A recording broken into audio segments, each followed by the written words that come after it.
La Belle et la Bête, deuxième partie. Tout d'un coup, le marchand perdit son bien, et il ne lui resta qu'une petite maison de campagne, bien loin de la ville.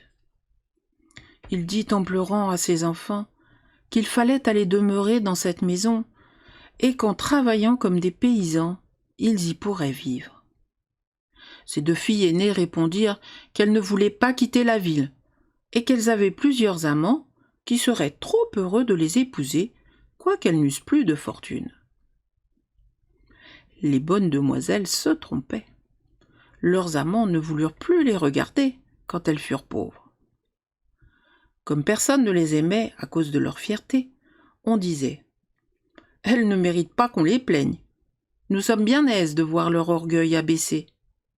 Qu'elles aillent faire les dames en gardant les moutons. » Mais en même temps, tout le monde disait « Pour la Belle, nous sommes bien fâchés de son malheur. C'est une si bonne fille. Elle parlait aux pauvres gens avec tant de bonté. Elle était si douce, si honnête. » Il y eut même plusieurs gentilshommes qui voulurent l'épouser, quoiqu'elle n'eût pas un sol. Mais elle leur dit qu'elle ne pouvait se résoudre à abandonner son pauvre père dans son malheur, et qu'elle le suivrait à la campagne pour le consoler et lui aider à travailler. La pauvre Belle avait été bien affligée d'abord de perdre sa fortune. Mais elle s'était dit à elle-même « Quand je pleurerai bien fort, cela ne me rendra pas mon bien. Il faut tâcher d'être heureuse sans fortune. » Quand ils furent arrivés à leur maison de campagne, le marchand et ses 3 fils s'occupèrent à labourer la terre. La Belle se levait à 4 heures du matin et se dépêchait de nettoyer la maison et d'apprêter à dîner pour la famille. Elle eut d'abord beaucoup de peine, car elle n'était pas accoutumée à travailler comme une servante. Mais au bout de 2 mois, elle devint plus forte, et la fatigue lui donna une santé parfaite. Quand elle avait fait son ouvrage, elle lisait, elle jouait du clavecin, ou bien elle chantait en filant.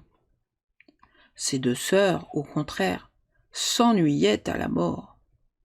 Elles se levaient à 10 heures du matin, se promenaient toute la journée et s'amusaient à regretter leurs beaux habits et les compagnies. « Voyez notre cadette, » disaient-elles entre elles. « Elle a l'âme basse et est si stupide qu'elle est contente de sa malheureuse situation. » Le bon marchand ne pensait pas comme ses filles. Il savait que la Belle était plus propre que ses sœurs à briller dans les compagnies. Il admirait la vertu de cette jeune fille et surtout sa patience. Car ses sœurs, non contentes de lui laisser faire tout l'ouvrage de la maison, l'insultaient à tout moment.